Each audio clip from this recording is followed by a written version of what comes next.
नमस्कार, कान्तिपुर समाचारमा स्वागत छ। शुरू गरौं आजका हाइलाइट्सबाट। सरकारद्वारा पूर्वाधारमा विशेष प्राथमिकता सहित 10.5 खर्बको महत्वाकांक्षी बजेट सार्वजनिक। संविधानको कार्यान्वयन र समृद्धि साझा दायित्व बजेटको राजनीतिक नारा। बजेटमा सामाजिक सुरक्षा भत्ता दोब्बर। सरकारी कर्मचारीको तलब 25% बढ्यो। सांसदलाई दिइने बजेट बढाएर 3.5 करोड़ पुर्याइयो। स्थानीय चुनावलाई बजेट नै छैन।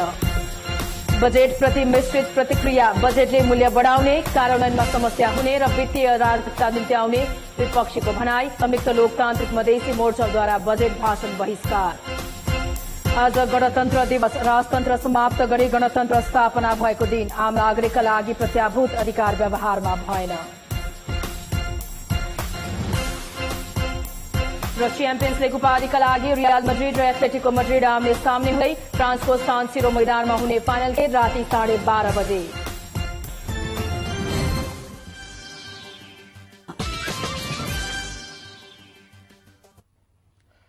सरकारले पूर्वाधारमा उल्लेख्य लगानी बढाउने र सामाजिक सुरक्षा भत्तालाई दुब्बर पार्दै सबै क्षेत्रमा रकम छरेर ठूलो आकारको बजेट सार्वजनिक गरेको छ। संविधानको कार्यान्वयन र समृद्धि साझा दायित्व बजेटको राजनीतिक नारा रहेको छ। मुख्य विपक्षी दल नेपाली कांग्रेसका नेताहरूले राजनीतिक लाभ लिने गरी बजेट आएको र यसले वित्तीय अराजकता ल्याउने प्रतिक्रिया दिएका छन्। अर्थमन्त्री विष्णुप्रसाद पौडेलले आज अपराह्न 4 बजे संसदमा आगामी आर्थिक वर्षका लागि 10 खर्ब 48 अर्ब 92 करोड़को बजेट सार्वजनिक गर्नुभएको हो।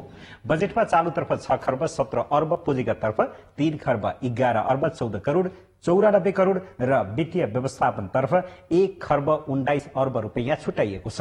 राजस्व र सावा फिर्ताबाट न्यून रहने रकम वैदेशिक तथा आन्तरिक ऋण र चालू वर्षको बजेटबाट खर्च बेहोर्ने गरी बजेटको आकार बढाइएको छ। 17 अर्ब 16 करोड़ 41 लाख 29 हजार अर्थात 58.9%। पुँजीगततर्फ रु 3 खर्ब 11 अर्ब 94 करोड़ 63 लाख 25 हजार अर्थात 29.7% र वित्तीय व्यवस्थातर्फ रु 1 खर्ब 19 अर्ब 81 करोड़ 9 लाख अर्थात 11.4% रहेको छ। यो खर्च अनुमान चालू आर्थिक वर्षको विनियोजनको तुलनामा 28% र संशोधित अनुमानको तुलनामा 49.6% ले बढियो।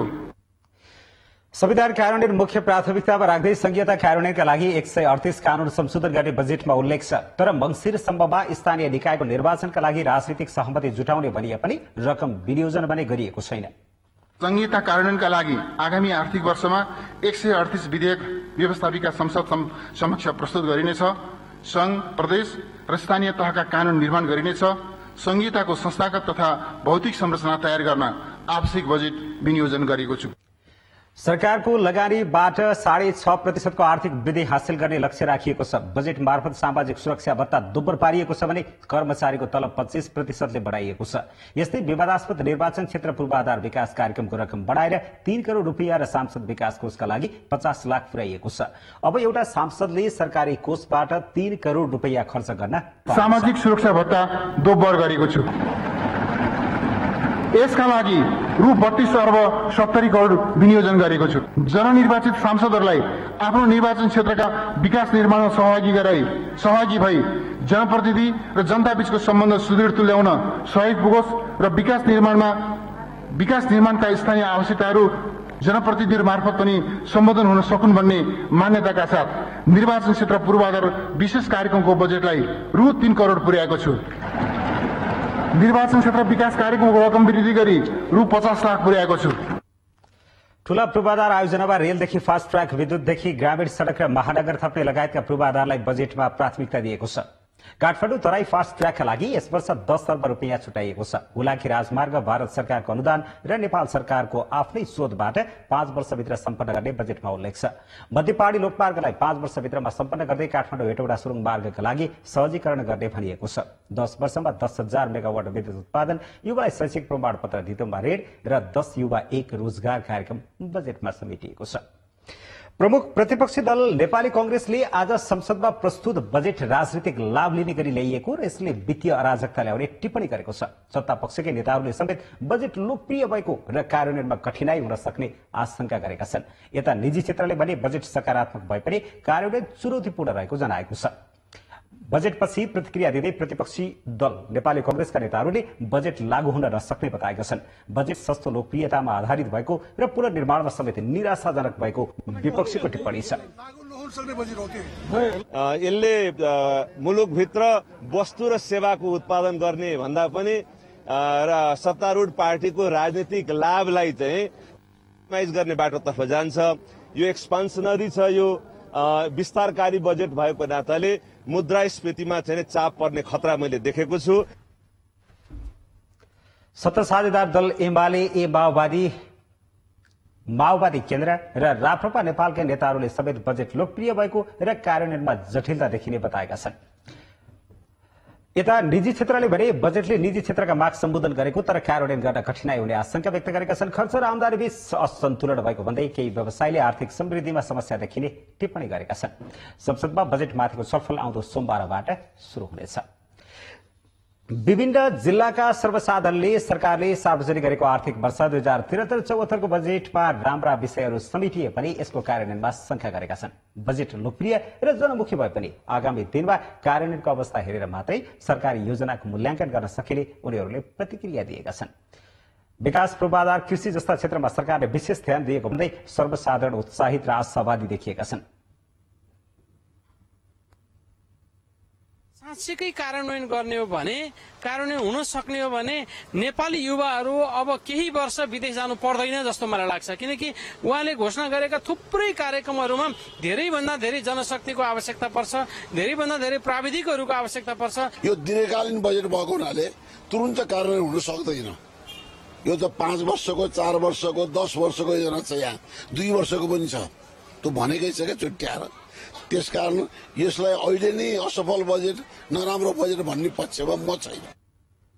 कतिपय सर्वसाधारणले भने विभिन्न आकर्षण सहित हरेक वर्ष बजेट आउने गरे पनि त्यसले जनताको पीर मर्कालाई सम्बोधन नगर्ने भन्दै नयाँ बजेटले पनि केही देला भन्ने आशा नरहेको बताएका छन्। विगतको बजेट र अहिलेको बजेट लगभग उस्तै छ। फरक के मात्रामा छ भने सबैलाई खुश पार्नलाई अलि ठूलो बनाइएको छ। त्यो हिसाबले शीर्षक पनि छुट्याइएको छ। थोड रकम चाहिँ सबै ठाउँमा बढिएको छ। सांसदहरूलाई पनि काम गर्न अलि ठिक होस् भने ल 50 लाख रुपियाँ त पनि राख भनेर भनिदियो। गाविसलाई पनि ल त पनि खर्च गर, जीविसलाई पनि त पनि खर्च गर। नगरपालिकाले पनि अनुदान बढाएको छ। हाम्रो राष्ट्रिय कर्मचारी, सरकारी कर्मचारीहरूलाई पनि 25% को बढाएको छ तलब। सबैलाई खुश पार्ने प्रयास गरेको छ, नगरेको होइन। मेन टेन्सन हामीलाई के हुन्छ भने खर्चै गर्न सकेका छैन। सरकारले अहिले विशेष गरी भूकम्प पीडितहरूलाई प्राथमिकता दिएर हेर्नु पर्थ्यो। त्यो सरकारको भाषणमा मात्रै सीमित छ, कार्यान्वयन सीमित छैन। यो बजेट चुनावी बजेट जस्तो देखिन्छ। यसलाई कार्यान्वयन पक्षमा हेर्न बाँकी नै छ। सस्तो लोकप्रियताको लागि मात्रै बजेट आएको देखिन्छ। नेपालमा भएको कालाबजारी, महँगी नियन्त्रणतिर चाहिँ अलिक प्रभावकारी भएको देखिन्न। समग्रमा राम्रै देखिएको छ, तर कृषकको लागि चाहिँ खासै सम्बोधन भएको जस्तो लागेन। जब कृषकको लागि चाहिँ कृषि बाली लगाउने बेलामा जहिले पनि मल र चाहिँ बिउको अभाव भएको छ। सर्वसाधारणले बजेट रकम सदुपयोग गरेर आम जनताले राहत पाउने गरी घोषित कार्यक्रम कार्यान्वयन गर्नुपर्ने सुझाव दिएका छन्। सरकारले भूकम्पबाट भत्किएका संरचनाको पुनर्निर्माणलाई तीव्रता दिँदै तोकिएको समयभित्र सक्ने गरी 1,40,66 करोड़ रुपियाँ छुट्याएको छ। सरकारले आर्थिक वर्ष 73-74 को बजेटमा भूकम्पबाट भत्किएका निजी आवास, सरकारी भवन र भौतिक पूर्वाधार पुनर्निर्माण गर्न विनियोजन गरेको हो। जनअपेक्षा अनुरूप नै भूकम्पपछिको पुनर्निर्माण, पुनर्स्थापना र नवनिर्माणलाई प्राथमिकतामा राखी बजेटमा एकीकृत विकासमा जोड़ दिने जनाएको छ। यसका लागि स्रोत र साधनको अभाव हुन नदिने, पीड़ितहरूले किस्ताबन्दीमा सरल ढंगमा अनुदान पाउन सक्ने व्यवस्था मिलाउने उल्लेख छ। भइरहेका बस्तीहरूमा एकीकृत सेवा प्रवाहको व्यवस्था मिलाइनेछ। ती बस्तीहरूमा सड़क, खानेपानी, बिजुली, सरसफाई, विद्यालय, स्वास्थ्य केन्द्र लगायतका पूर्वाधारहरूको एकीकृत विकास गरिनेछ। मेरो धरोहर मै बनाउँछु अभियानमा सरिक हुन र धरोहर जस्तो पुरातात्विक एवं सांस्कृतिक सम्पदाको पुनर्निर्माणमा योगदान गर्न स्वदेश तथा प्रवासमा रहेका सम्पूर्ण दिदीबहिनी तथा दाजुभाइहरूलाई अपील गर्दछु। सरकारले भूकम्प पीड़ितलाई घर निर्माण गर्न थप 3 लाख सामूहिक जमानीमा निर्ब्याजी ऋण उपलब्ध गराउने जनाएको छ। पुनर्निर्माणलाई नवनिर्माणमा समाहित गरी सार्वजनिक भवनहरू भूकम्प प्रतिरोधी बनाउने उल्लेख छ। साथै 3 वर्षभित्र शिक्षा र स्वास्थ्यसँग सम्बन्धी संरचना र 5 वर्षभित्र सबै संरचना बनाइसक्ने बजेट भाषणमा जनाइएको छ। अब जनमतको अन्तिम परिणाम। जनमतमा हिजो हाम्रो प्रश्न थियो, स्वास्थ्य मन्त्रालयमा देखिएको अव्यवस्थालाई के भन्ने? ए जवाफदेहिताको अभाव, बी सेवाग्राही प्रतिको बेवास्ता र सी दण्डहीनता। जनमतको अन्तिम परिणाम यस्तो छ, ए जवाफदेहिताको अभावमा 49%, बी सेवाग्राही प्रतिको बेवास्तामा पनि 49% र सी दण्डहीनतामा मात्र 2% मत प्राप्त भएको छ। अब जनमतमा आजको प्रश्न। हाम्रो प्रश्न छ, बजेट कस्तो लाग्यो? ए विकासमुखी, बी प्रचारमुखी र सी कार्यान्वयनमा चुनौती। जनमतको अन्तिम परिणाम भोलि साँझ 8 बजेको कान्तिपुर समाचारमा प्रसारण गर्नेछौं। कृपया 8080 नम्बरमा एसएमएस गरी आफ्नो मत व्यक्त गर्नुहोला। संयुक्त लोकतान्त्रिक मधेसी मोर्चाले व्यवस्थापिका संसदमा आज प्रस्तुत भएको बजेट भाषण बहिष्कार गरेको छ। मोर्चामा आबद्ध संघीय दलको कार्यालय सिमरदरबारमा बसेको बैठकले बजेट भाषण बहिष्कार गर्ने निर्णय गरेको हो। संयुक्त लोकतान्त्रिक मधेसी मोर्चाको बैठकले सरकारले आफ्नो आन्दोलनलाई बेवास्ता गरेको र समस्यालाई झन्झटिल बनाउँदै लगेको भनाइ छ। जबसम्म देशमा द्वन्द्व रहन्छ, आन्दोलन रहन्छ, कुनै किसिमको बजेट वा कुनै किसिमको कार्यक्रम कार्यान्वयन हुन सक्दैन। त्यसकारण द्वन्द्व समाधान गरिकन यो लाउनु पर्नेमा अहिले जुन बजेट द्वन्द्वको अवस्थामा ल्याइराखेको छ, यो द्वन्द्वको अवस्थामा आएको बजेटले देशमा कुनै विकास र उन्नति गर्न सक्दैन। त्यसकारणले हामीले यसलाई बहिष्कार गरेका हौं बजेट कार्यक्रमलाई। अब बाँकी समाचार। आज जेठ 15 अर्थात गणतन्त्र दिवस 2065 देखि जेठ 15 गते संविधान सभाको पहिलो बैठकले राजतन्त्रको विधिवत अन्त्य गरी गणतन्त्र घोषणा गरेको थियो। यही गणतन्त्र दिवसको अवसरमा आज सैनिक मञ्चमा सरकारले विशेष समारोहको आयोजना गर्यो। समारोहमा राष्ट्रपति विद्यादेवी भण्डारी, उपराष्ट्रपति नन्दबहादुर पुन, प्रधानमन्त्री केपी शर्मा ओली, सभामुख ओन्सरी घरती, कायम मुकायम प्रधान न्यायाधीश, उप प्रधानमन्त्री, मन्त्री र पूर्व प्रधानमन्त्रीहरूका साथै नेपाल स्थित कूटनीतिक नियोगका प्रमुख तथा प्रतिनिधिहरूको उपस्थिति थियो। आजै राष्ट्रपति विद्यादेवी भण्डारीले राष्ट्रपति कार्यालय शीतल निवासमा गणतन्त्र दिवसको अवसरमा चियापान कार्यक्रमको आयोजना गर्नुभएको थियो। आज जेठ 15 गते 240 वर्ष लामो राजतन्त्र समाप्त गरी गणतन्त्र स्थापना भएको दिन। गणतन्त्रसँगै राजनीतिक अधिकार प्राप्त भए, तर 8 वर्ष हुँदा पनि गणतन्त्रले दरिलो पाइला टेक्न सकेको छैन। न त आम नागरिकले गणतन्त्रले प्रत्याभूत गरेका अधिकारलाई व्यवहारमा अनुभूत गर्न पाएका छन्। 2062-63 को ऐतिहासिक जनआन्दोलन र त्यसको सफलतासँगै भएको संविधान सभाको पहिलो निर्वाचनपछि संविधान सभाले 2065 साल जेठ 15 गते गणतन्त्र घोषणा गरेको थियो। कार्यान्वयन सम्बन्धी प्रस्ताव बहुमतले पारित गर्ने घोषणा गर्दछु।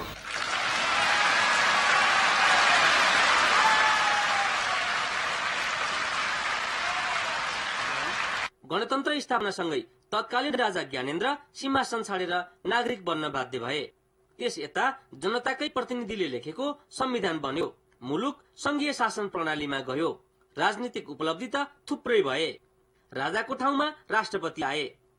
झण्डै वर्षैपिच्छे सरकार फेरिएकै छन्, तर सत्ता सञ्चालन गर्ने पुरानो शैली फेरिएको छैन।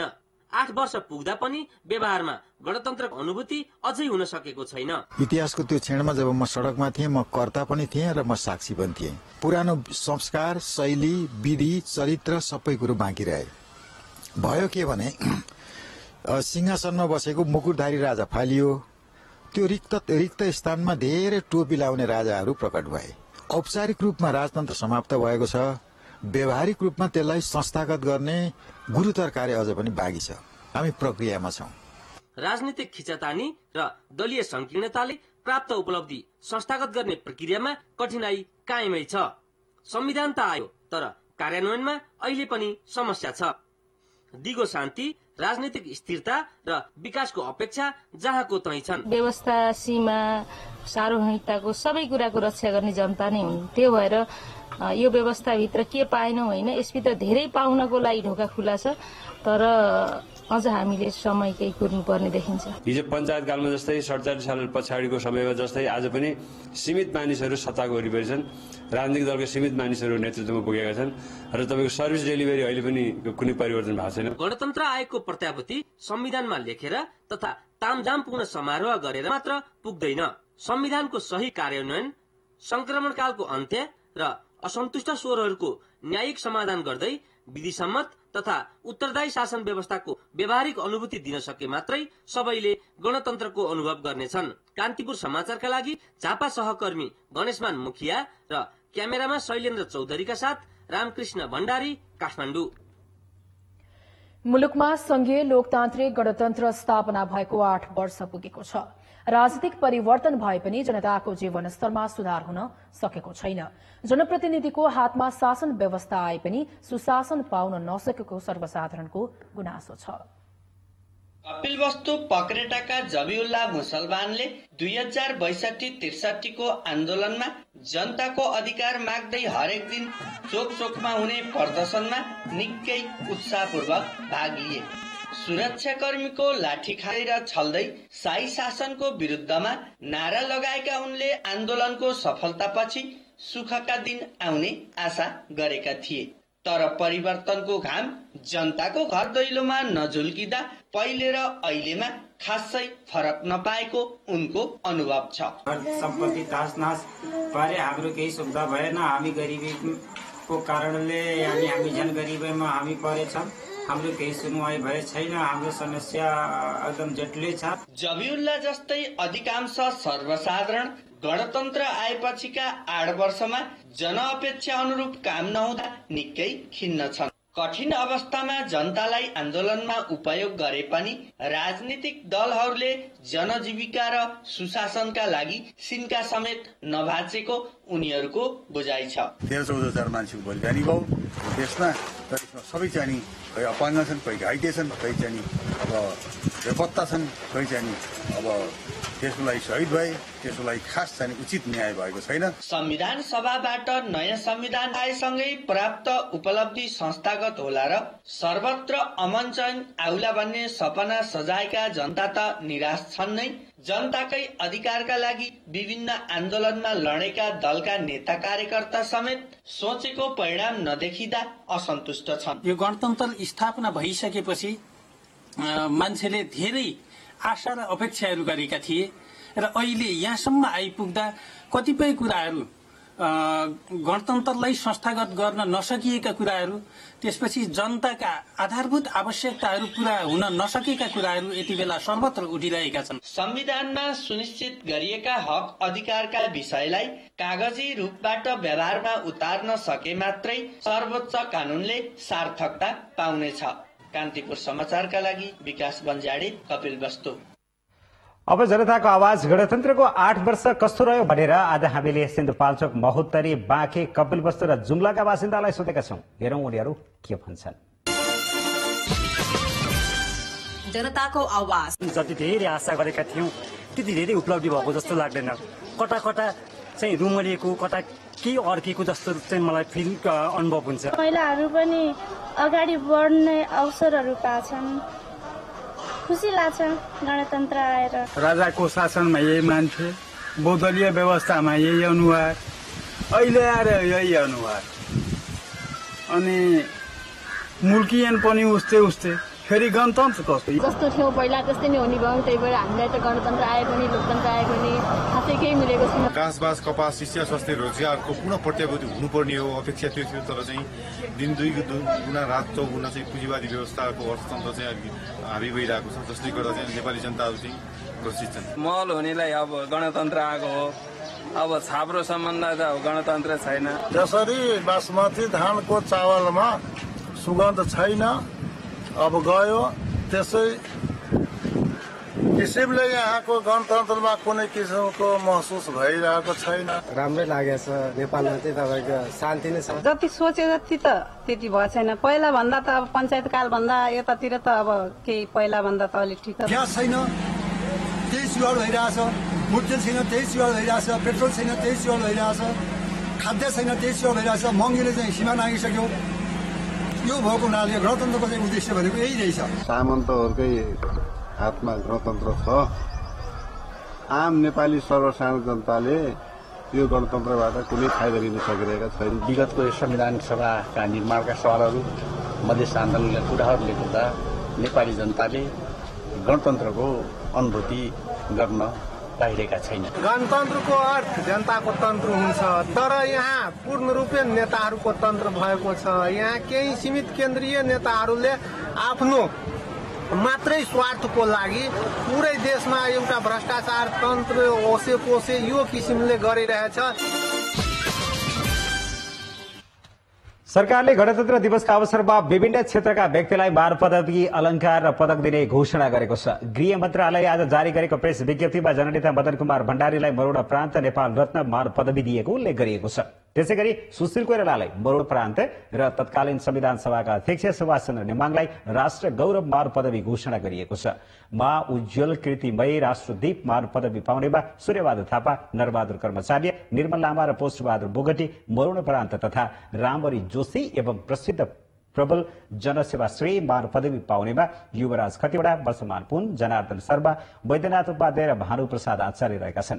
त्यसै गरी सुकृतिमय राष्ट्रदीप मान पदवी पाउनेमा मुख्य सचिव सोमलाल सुवेदी, प्रधान सेनापति राजेन्द्र छेत्री, अर्थ सचिव लोकदर्शन रेग्मी, प्रहरी महानिरीक्षक उपेन्द्रकान्त अरियाल, दुर्ज कुमार राई, दिलीप राज रेग्मीलाई विभूषित गर्ने घोषणा गरिएको छ।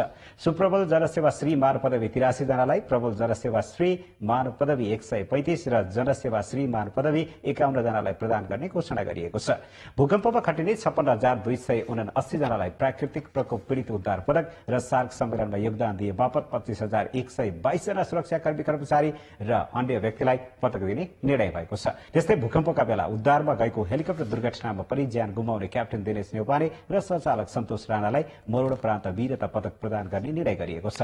त्यसै गरी प्रबल जनसेवाश्री पदक पाउनेमा नेपाल उद्योग वाणिज्य महासंघका वरिष्ठ उपाध्यक्ष भवानी राणा, प्रहरी उपरीक्षक किरण वज्राचार्य, सशस्त्र प्रहरी नायब उपरीक्षक अजय कुमार छतकुली हुनुहुन्छ। त्यस्तै यो पदक पाउनेमा नेपाल पत्रकार महासंघका अध्यक्ष महेन्द्र विष्ट, पत्रकार नारायण शर्मा, नरेन्द्रजङ पिटर, पण्डालाल यादव, कान्तिपुर टेलिभिजनका पत्रकार दिपेन्द्र बान्तवा, टीकाराम राई र सागर पण्डितले जनसेवाश्री पदक पाउने उल्लेख गरिएको छ।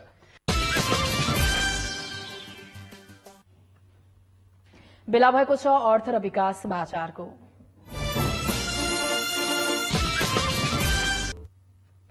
सरकारले पेट्रोलियम पदार्थमा पूर्वाधार कर लगाउँदै मदिरा तथा सुर्तीजन्य पदार्थको अन्त शुल्कमा वृद्धि गरेको छ।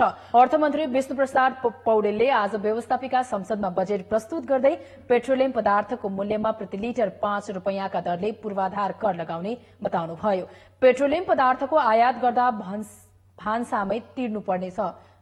यसरी संकलन हुने रकम बुढी गण्डकी जलविद्युत आयोजनामा लगानी गरिने बजेटमा उल्लेख छ। यस्तै मदिरा तथा सुर्तीजन्य पदार्थको अन्त शुल्कमा पनि वृद्धि भएको छ। तर कृषि सिंचाईका लागि आवश्यक उपकरणमा 1% मात्र भन्सार लाग्ने व्यवस्था गरेको छ। यस्तै माछा, मासु, दूध, ढुवानी गर्ने भाडामा 1% मात्र कर लगाइने भएको छ। सरकारले सार्वजनिक रूपमा प्रयोग हुने विद्युतीय सवारी आयात अन्त शुल्कमा पूरै छूट दिनेछ।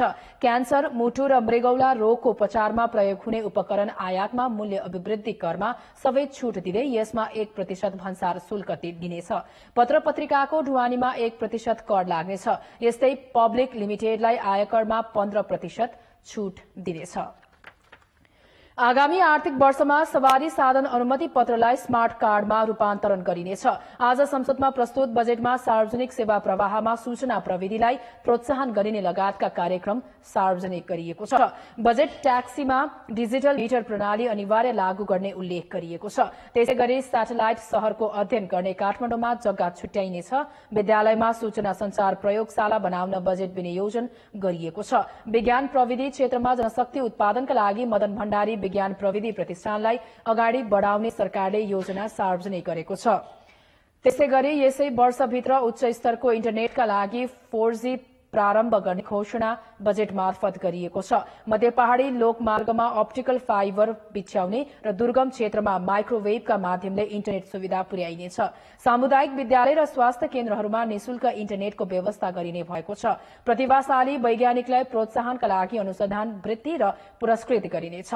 सरकारले आगामी आर्थिक वर्षमा राष्ट्रिय वैज्ञानिक सम्मेलन गर्ने भएको छ।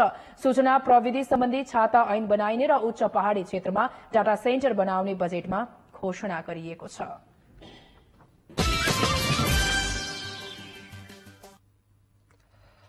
लेखक खगेन्द्र लामिछानेको कथा संग्रह फुलानी आज सार्वजनिक गरिएको छ। राजधानीमा आयोजित कार्यक्रममा उक्त पुस्तक सार्वजनिक गरिएको हो। कथा संग्रहमा घन गसे, प्राध्यापकको कार वियोग, फुलामी, बारलभ, आतंक, डाँडामाथिको प्रेम शीर्षकमा 7वटा कथा समेटिएको छ। कथाकारले सामाजिक, सांस्कृतिक तथा माया प्रेम लगायतका विषयवस्तु कथामा समेट्ने प्रयास गरेका छन्। प्राध्यापक तथा लेखक सञ्जीव उप्रेतीले आफ्नो पछिल्लो पुस्तक मकैको अर्कै खेतीले लेखकीय स्वतन्त्रता र समसामयिक राजनीति र साहित्यबारे नयाँ प्रश्न उब्जाएको बताउनु भएको छ। राजधानीमा आज आयोजित अन्तर्क्रियामा लेखक उप्रेतीले मकैको अर्कै खेती नाटकको अंग्रेजी संस्करण अ डिफरेन्ट कल्टिभेशन अफ मेजले सामाजिक न्यायलाई केन्द्रमा राखेको उल्लेख गर्नुभयो। पुस्तकले साहित्य कृतिको पुनर्लेखन, संविधान र राजनीतिक प्रणालीहरूको पुनर्लेखन जस्ता प्रश्न उब्जाएको उहाँले बताउनुभयो। अथवा त्यो खालको लेन्सबाट मात्रै लेखिने अनि एउटा चाहिँ त्यो खालको मात्रै भयो भने चाहिँ एउटा मन्त्र जस्तै हुन्छ। त्यसले चाहिँ पोलिटिकल करेक्टनेसको जुन वास्तविक जुन सामाजिक न्यायप्रतिको जुन गोल थियो त्यसप्रति त्यसले अन्याय गर्छ जस्तो लाग्छ मलाई। तपाईँले हरेक कुरामा चाहिँ त्यही उठाउनु पर्यो, त्यसको प्रति पुस्तकले मानव अधिकार र समय बीचको अन्तर सम्बन्धमा समेत प्रश्न उठाएको छ। अब पालो सामाजिक सञ्जालको।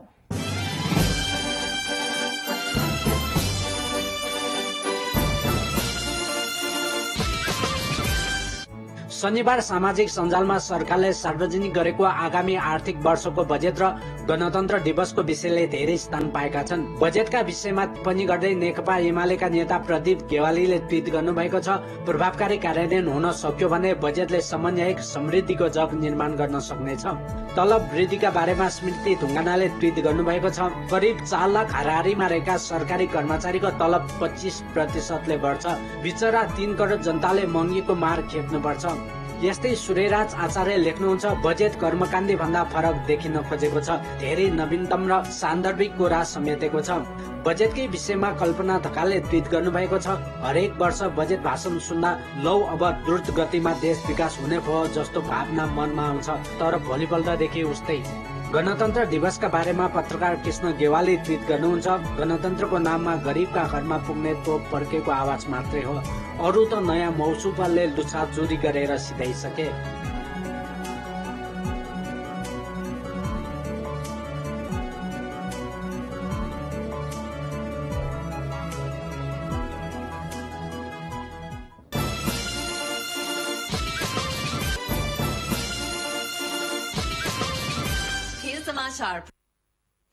नमस्कार, कान्तिपुर खेल समाचारमा स्वागत छ।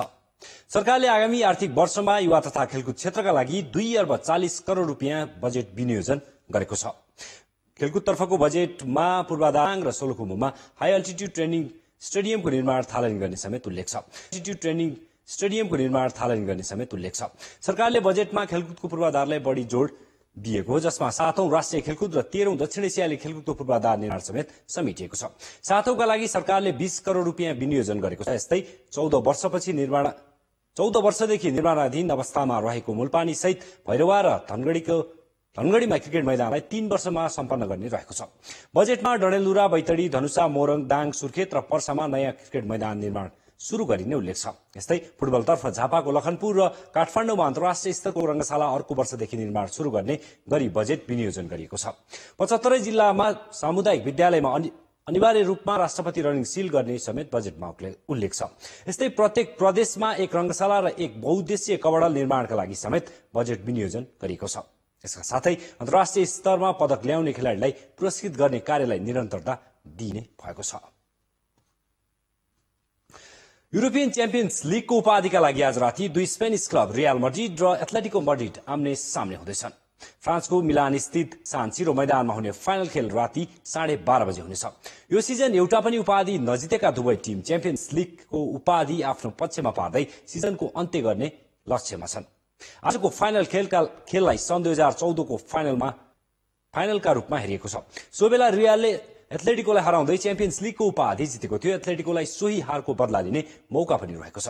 यसपटक एथलेटिको फ्रान्सेली मैदानमा रियललाई हराउँदै पहिलो पटक च्याम्पियन्स लिगको उपाधि जित्ने लक्ष्यमा छ। दुई पटकको उपविजेता एथलेटिकोलाई 10 पटकको च्याम्पियन रियल विरुद्ध जित हात पार्न त्यति सजिलो पनि हुने छैन। जिनेदिन जिदानको टिम रियलका स्टार खेलाडी क्रिस्टियानो रोनाल्डो फाइनल खेलका लागि पूर्ण रूपमा फिट रहेको जिदानको भनाइ छ, जसका कारण टिमलाई थप फाइनलमा हौसला बनेछ। च्याम्पियन्स लिगमा सर्वाधिक सफल टिम रियलको यो 14औं फाइनल खेल हो भने एथलेटिकोको तेस्रो पटक हो। एथलेटिकोका प्रशिक्षक डिएगो सिमोनले फाइनलमा आफ्नो सम्पूर्ण शक्ति मैदानमा उतार्ने बताएका छन्। एथलेटिकोले सन् 2014 को फाइनलमा हारेपछि घरेलु क्लब विरुद्ध खेलेका 10 खेलमा एक मात्र हार बेहोरेको छ। च्याम्पियन्स लिगमा यी दुई टिम अहिलेसम्म 5 पटक आम्ने सामने भएका छन्, जसमा रियलले 1 खेल जितेको छ भने एथलेटिकोले 2 खेल आफ्नो पक्षमा पारेको छ। 2 खेल बराबरीमा सकिएका छन्। नेपाल एथलेटिक्स संघको आयोजनामा भएको राष्ट्रिय खुला क्रस कन्ट्री च्याम्पियनशिपको पुरुष एकलको उपाधि त्रिभुवन आर्मीका ज्ञान प्रसाद भट्टराईले हात पारे। यस्तै महिलातर्फ सशस्त्रकी सानुका थापा च्याम्पियन बनिन्। माउन्टेन स्पोर्ट्स अन्तर्गत भएको प्रतियोगितामा पुरुष एकलमा पहिलो भएका ज्ञानले 8 किलोमिटर दूरी 26 मिनट 43 सेकेन्डमा पूरा गरे। सशस्त्रका दिपेन्द्र राई दोस्रो स्थानमा रहे। उनी ज्ञानभन्दा 10 सेकेन्डले पछि परे। तेस्रो स्थानमा आर्मीकै खगेन्द्र भाट रहे। महिलातर्फ सशस्त्रकी सानुका थापा पहिलो हुँदा आर्मीकी लक्ष्मी पाण्डे दोस्रो र आर्मीकै संगीता खड्का तेस्रो भए। इंग्ल्याण्ड विश्वकप होस् या युरोकप दुवै प्रतियोगिताको उपाधि दावेदार टिम हो। प्रतियोगिता शुरू हुनु पूर्व सबैभन्दा धेरै चर्चा हुने टिम पनि इंग्ल्याण्ड नै हो। हरेक ठूलो प्रतियोगितामा सहभागिता जनाउँदा इंग्ल्याण्डको टिममा 101 खेलाडीको जमघट हुन्छ। तर सन् 1966 मा विश्वकपको उपाधि जिते यता इंग्ल्याण्डले अहिलेसम्म कुनै पनि ठूलो प्रतियोगिताको उपाधि जित्न सकेको छैन। यसपटक भने इंग्ल्याण्डको नजर फ्रान्समा हुने युरोकपको उपाधिमाथि रहेको छ। विश्व फुटबलमा इंग्ल्याण्डको आफ्नै इतिहास छ। इंग्ल्याण्ड स्कटल्याण्डसँगै विश्वमा फुटबल खेल्ने सबैभन्दा पुरानो राष्ट्र हो। सन् 1872 मा इंग्ल्याण्ड र स्कटल्याण्ड बीच पहिलो अन्तर्राष्ट्रिय फुटबल प्रतियोगिता भएको थियो। फुटबलमा लामो इतिहास बोकेको इंग्ल्याण्ड सन् 1966 मा तत्कालीन वेस्ट जर्मनीलाई हराएर विश्वकप च्याम्पियन बनेता सहभागितामै सीमित हुँदै आएको छ। पहिलो पटक 1968 मा युरोकपको सेमी फाइनलमा पुगेको इंग्ल्याण्ड पछिल्लो पटक 1996